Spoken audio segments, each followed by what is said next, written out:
It is 3 days till Sunday in downtown Atlanta at the home of the NFL experience. And players are on the practice field. Game plans are getting finalized. And fans are making their way to Atlanta to watch their favorite team. So what better way to get this day started than to get inside the locker room with some guys that have been there recently, some guys that have been there a long time ago.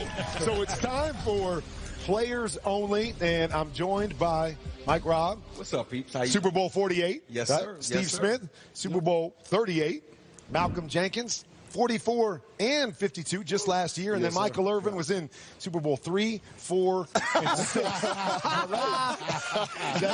I wish. All right, anyways, it was a long time ago, but Yes. Michael did play in 3 of them. So we got 10 Super Bowl appearances amongst us.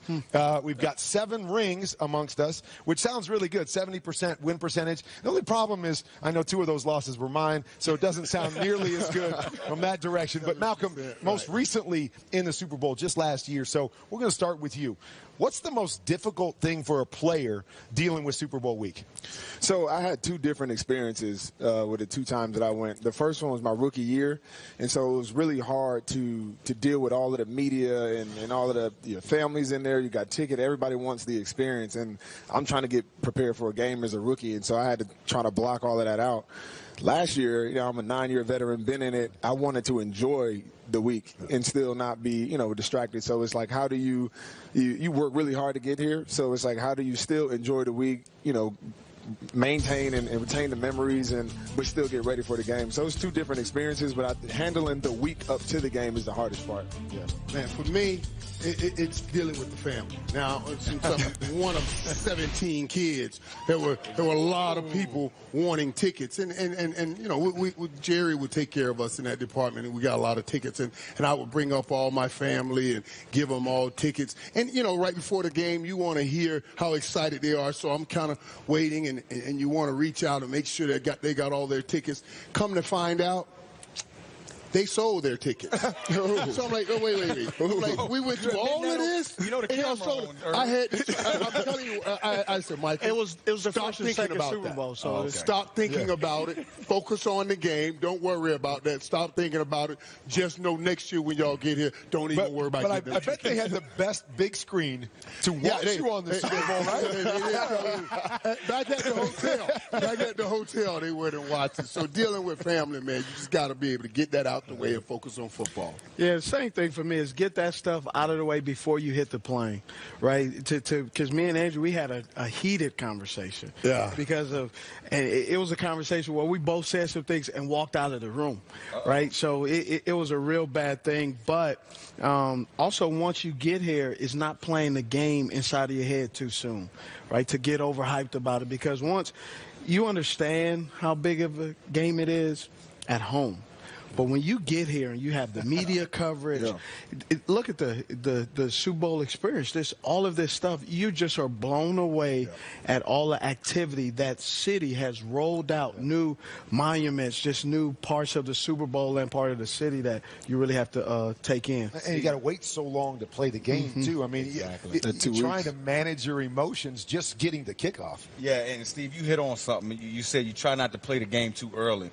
Yeah, I play fullback. See, you guys play on the outside, all of that. I played in the blocking unit, right? So the wait for the game was my biggest issue. Man, look, I did 9 on 7 2 weeks, 2 weeks before the Super Bowl. I was ready to hit somebody that next Saturday. Yeah. Then I had to wait for a whole nother week till we got to the location to be able to go out there and put hands on somebody. It's still a physical sport. Y'all outside guys know that, right? It's still a physical sport. But for me, it was just the wait on the physicality part of the game that I was excited for. They're not them young outside guys. Now, the old guys, when we played the Super Bowl 3, we were hitting people back then. Okay. The wide receivers that was in the 3-point stands. These young guys. The wide receivers in the 3-point stands out there. The neck rolls. The neck rolls out there.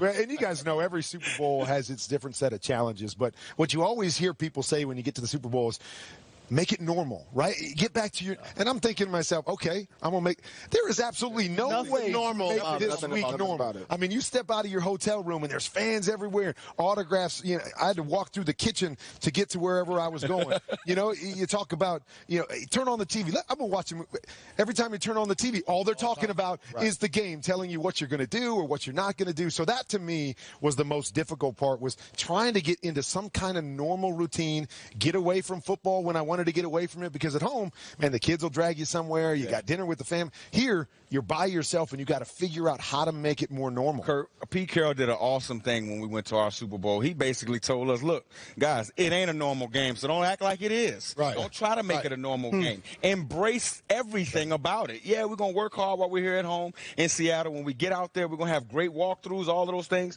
But in your free time, we don't know if we're going back. Enjoy yourself. And I think that kind of put some of the pressure down a little bit, and it made us feel loose and made us go out there and beat up on the Denver Broncos. Did I repeat that? I didn't mean to say that out loud. You mentioned the Denver Broncos in your Super Bowl. I think all of us, maybe with the exception of Michael down there, were underdogs in a Super Bowl at some point in time. And, you know, you go into this game and you have to believe that the Rams are the underdogs here, because the Patriots, as much as they're trying to make themselves feel like the underdog. So that's my next question for you guys is, how do you deal, how do you make that underdog role play in your favor for the Super Bowl? Well, I mean, you talk about the National Football League, you're dealing with a bunch of alpha males, guys who are the best of the best, guys who have went through the entire season and have proven that they're the best at their positions, right? And when you challenge them and say, I don't think you're going to win, I don't think you're good enough, when you challenge guys in the National Football League, it brings out the best version of themselves. They, you know, these guys, our league, our players, they meet adversity right there in its face. That's what we're accustomed to do. That's what we're trained to do. So that's what it's all about, man. It's about meeting that adversity. Being an underdog is there, and you start to play that mental game with yourself, and you take it a step further.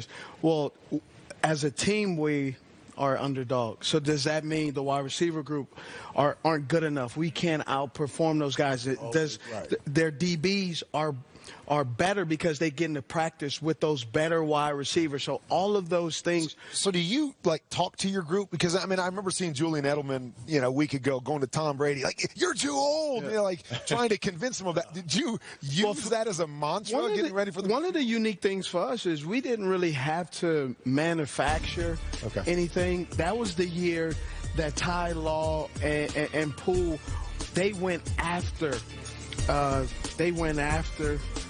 Reggie Wayne and Alex Harris. And that was when they just beat them up at the line, and they just went and destroyed them. And you heard Bill Polian and a competition committee was vying for them. We said, if they believe that they're going to play us in the Super Bowl and have a fist fight at the line, well, I said, well, shoot, let me put in my good mouthpiece, because that's what I was built for. I'm ready to go. I'm ready to go. Right? And so we really took that on personally and saying, let's go. Like, I literally, in that game, I had a red mouthpiece.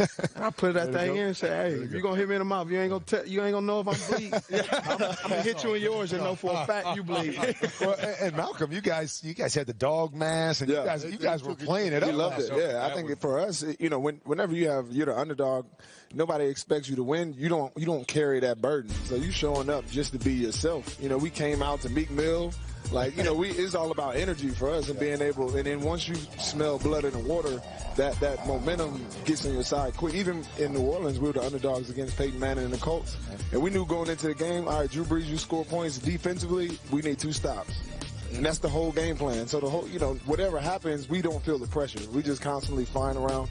We got the onside kick, and then Tracy Porter takes a pick to the house.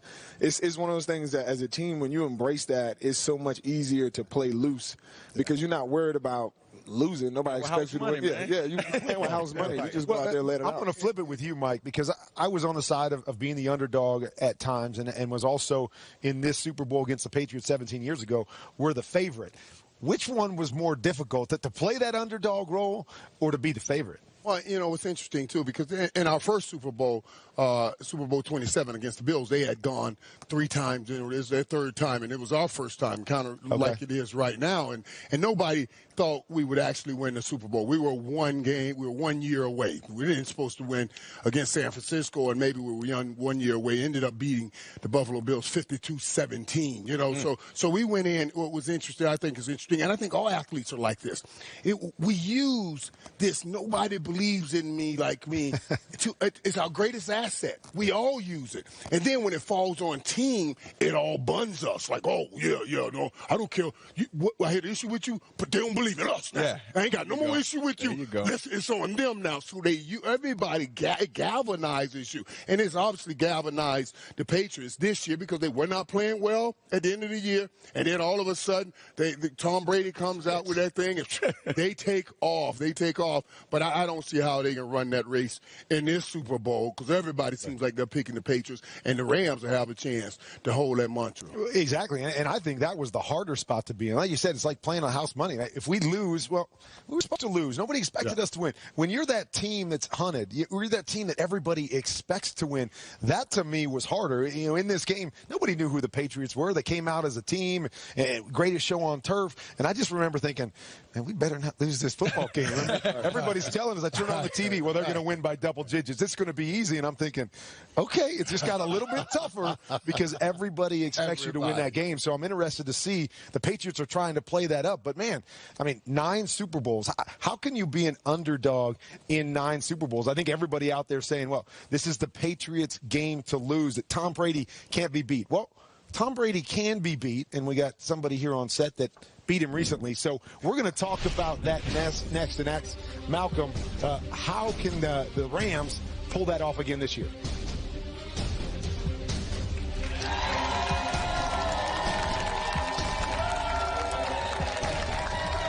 Welcome back to Players Only from NFL Experience.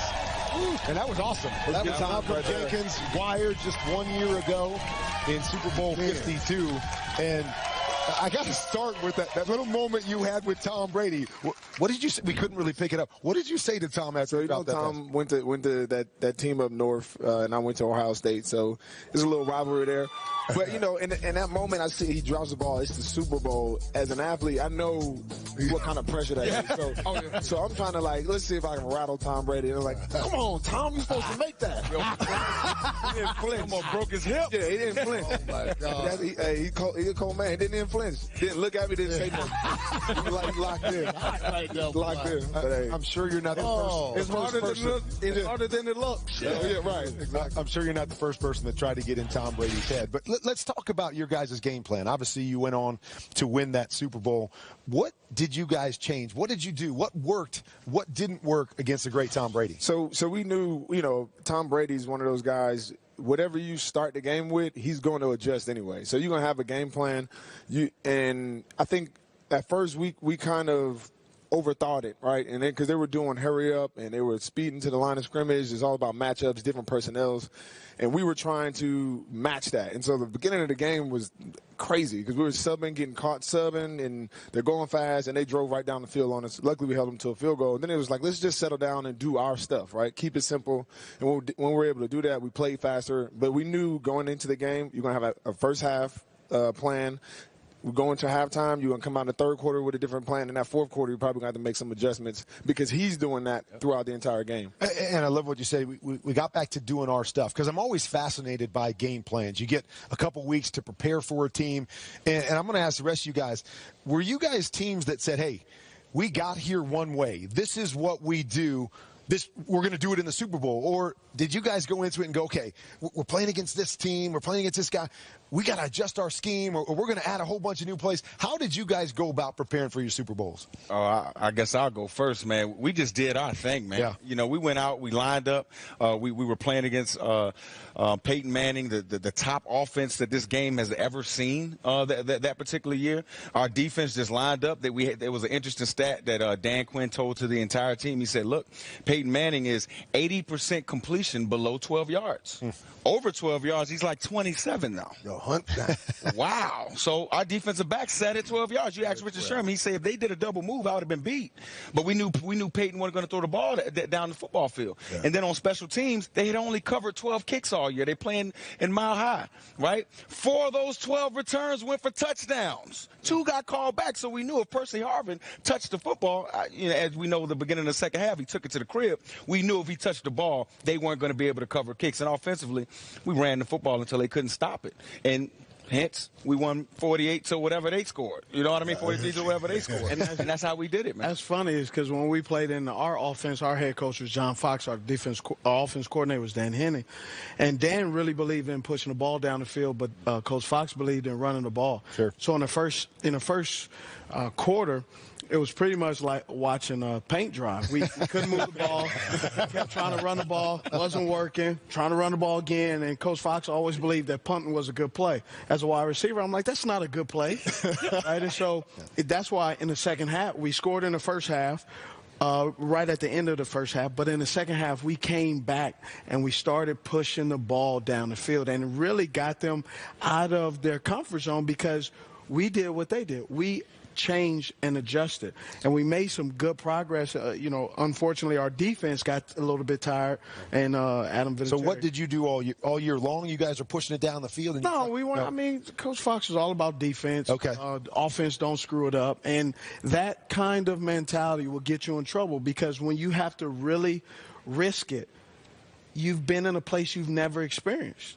And so that can weigh against you because you don't know how to do it. You don't have the old plays, the good old plays that you can go to that you work because you don't practice those plays. You don't call them in the game plan. And so that's what really got us throughout the year. We stuck to what we did. We stuck to what we did. I had a feeling you were going to say that. We did, but we had a pretty dominant offense, and we would always make sure, we would always talk about, let's make sure we're balanced. We'll make sure we're balanced today. And we didn't mean balance by we're going to run it 50% of the time and throw it 50% of the time. Our balance back then meant we will beat you by land or by air. You can take the red pill or the blue pill, but you will die. Which way you want to take it, don't matter, you will die. So if you wanted to drop back and stop the pass, we'll run this ball to death. If you want to come up and line up and try to stop the run, we'll throw it to death. No matter which way you chose, we were going to beat you doing what we did. And I had different Super Bowls where we did different things. Going against Bill Belichick, you knew you couldn't just do what you've done up to that point, right? You couldn't just show them the same thing because they were going to have a plan for it. So now you had to go, okay, what are they going to do to counter us? So how do we counter what they're going to counter with? And so you had to try to figure that out and then make the adjustments. And then in another Super Bowl, we played against Pittsburgh, and we just knew this is what Pittsburgh does. They're not going to change their scheme, so we don't need to change. We just need to stay to what we're doing. So it's always fascinating to me on how coaches go about it and what they think is going to be the best plan going into the Super Bowl. Well, these guys talked a little bit earlier about motivation. We all need motivation. We all look for motivation. So coming up after the break, we're going to talk about motivation these guys had before the ball was even kicked off.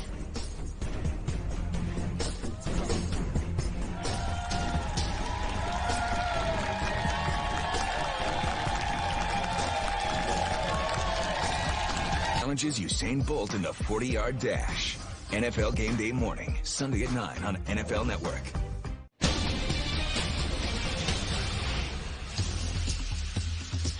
All right, we're back here. NFL X, players only with my guys. And this question is as much for me as it is for anybody else because I always love to know what's behind some of the great performances that we see on the Super Bowl stage. So you can take this whatever direction you want to take this, but I want to know what helped motivate you that week. Did your coach bring in a special guest? Did you get a text from a family member, your coach or another player give you that motivational speech before you were heading out on the field? What helped motivate you for the biggest moment of your life? Well, for me, we did. Dan Henning spoke to the team, the whole offensive unit, the night before, after we kind of went over some stuff the night before. And he said, look around and look at all your guys. And understand that whether we win or lose, these faces, these names will be cemented with each other based on the outcome. But unfortunately, all these names will either retire move on to another team, or just maybe get cut. And so you will never be ever again in a Super Bowl together the night before the game. So when you go to bed, understand that you're not just playing for your family, you're not just playing for yourself, but you're playing for possibly a future that will never happen or a past that will never happen again. And what was interesting is when we lost that game, I really felt like we could go back next year. I broke my ankle. Some other things happened. Some other guys, this was the first game of the season, some other guys were released and moved on. And we never played again. I mean, we unfortunately, Sam Mills, one of our linebackers coach, who passed away. There were so many things that happened that year. When I think about it, I'm like, wow. I really did not understand the weight and what was going on. And Coach Johnson he was great at making us see that. And he would always talk about it all week. He said, you know, there are a lot of reasons people make it to the NFL. You know, some guys have come from some hard places and they wanted to, you know, provide for their family. Some guys just wanted to be famous. Some guys just wanted to play in the league so they can get women. He said, whatever it is that was your thing, I don't care. He says, winning this game will get you your thing. Yeah. Whatever it is that you wanted. We win this game, you get your thing. And he talked about that all the time. And after we won the first Super Bowl, he would come back the next Super Bowl and always say, everybody in this room that has a ring, stand up. Okay, sit down. Now, everybody in this room that does not have a ring, stand up. He said, all you guys that have a ring, look around. They don't.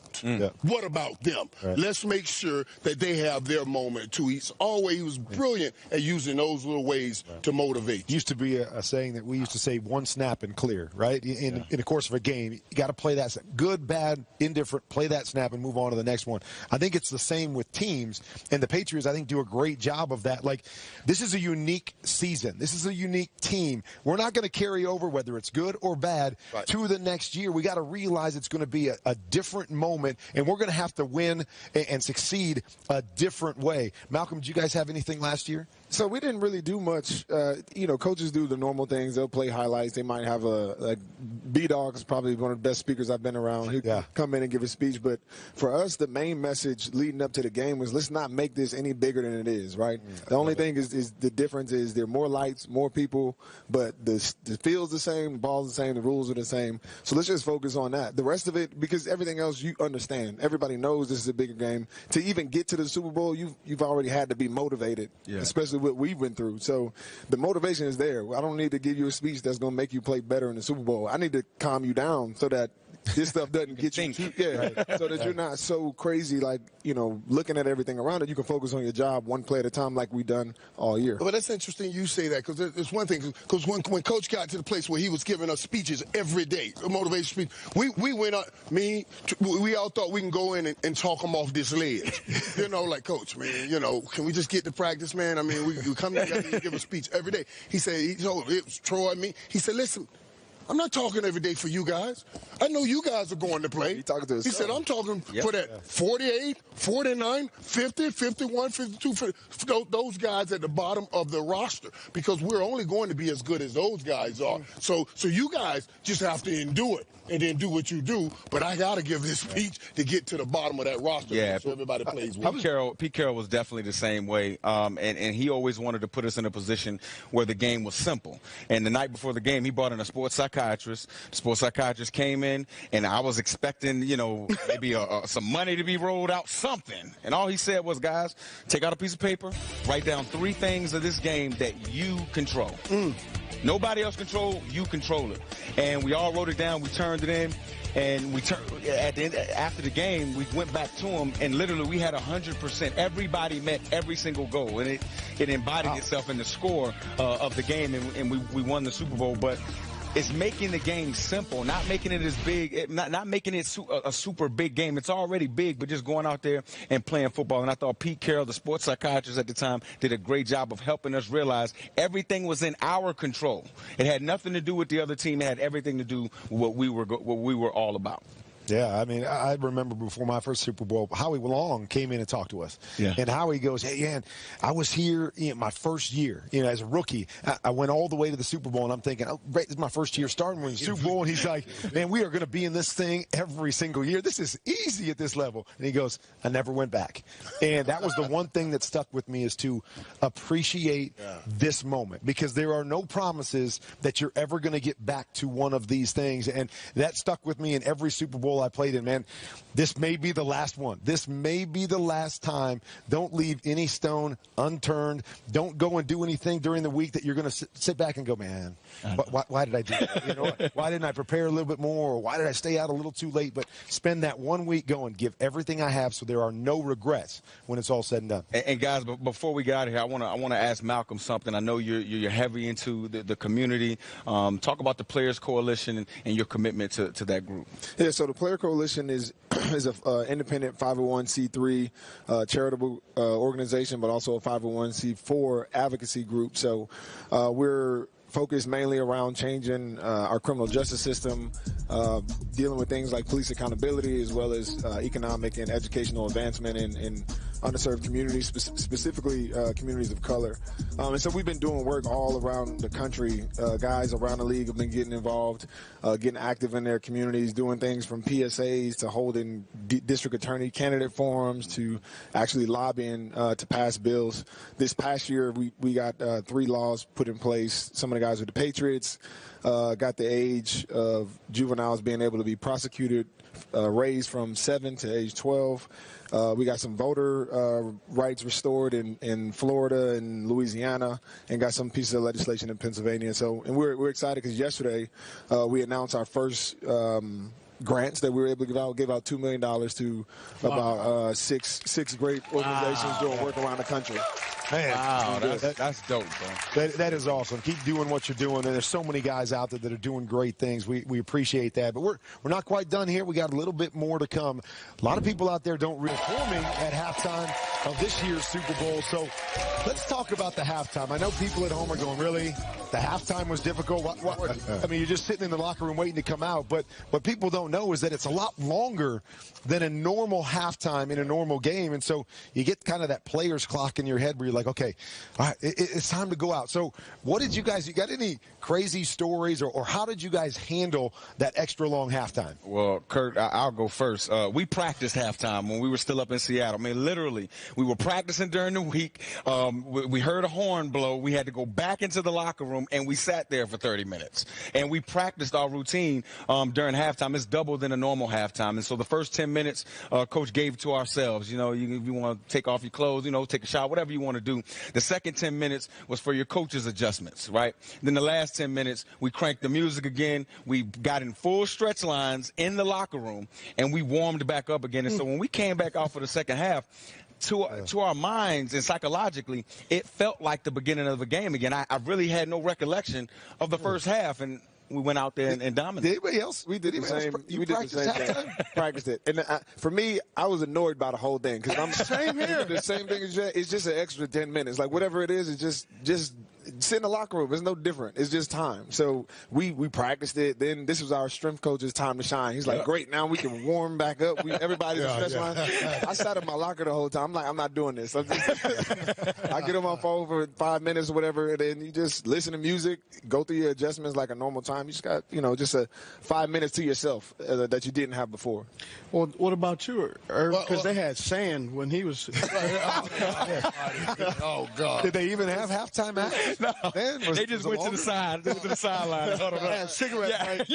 I had so many of them. Look at them. And they were just. We had great performers and everything. Oh, of course. So I really enjoyed it. I was like Malcolm. I got my music on, and then they did not have cell phones. I got my music on. I was listening to my Al Green. Sometimes I snuck out and went and watched Michael Jackson perform. Well, since he was performing, Coach said, "Where'd you go?" I said, "I went to the bathroom." what took you so long? I thought I had a 1, but it was a 2. Right?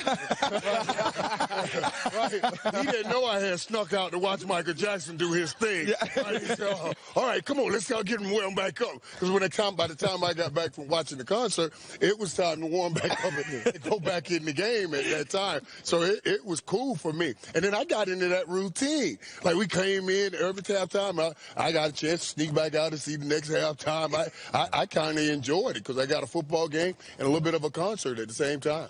Well, unfortunately, You're crazy. Yeah, I'm not the only person to do that. You, man. our halftime went fast, but unfortunately, back in the halftime I was in, we didn't sneak out for that one because I heard it was a little interesting with Justin Timberlake and Janet. Yes, it was. Right, so I was involved in that one, but what the irony? Oh, yeah. Look at him. He went to another place. He's over there, look. Don't look. Yeah, but for me, I didn't even. I just saw it literally like 2 years ago. I didn't really pay attention. Yeah. And so it's like, oh, whatever, So, but you really don't. I think the coaches overthink it.